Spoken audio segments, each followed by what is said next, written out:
تحياتي متابعينا أينما كنتم في هذا العالم. الإعلام الدولي يستغرب حجب التلفزيون الجزائري للأخبار التي تروج لفوز المغرب على بلجيكا في كأس العالم. إليكم التفاصيل.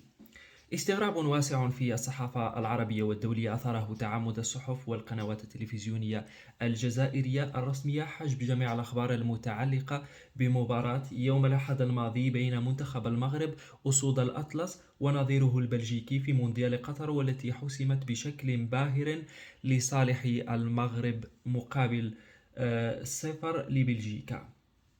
اهتمت صحف عربية بتعليق التلفزيون الإيطالي المستغرب حجب التلفزيون الجزائري الحكومي الأخبار المتعلقة بفوز أسود الأطلس المغربي على منافسه البلجيكي في مباراة غاية في الروعة والإعجاب، حتى أن بعضهم ذهب إلى وصفها بالتاريخية.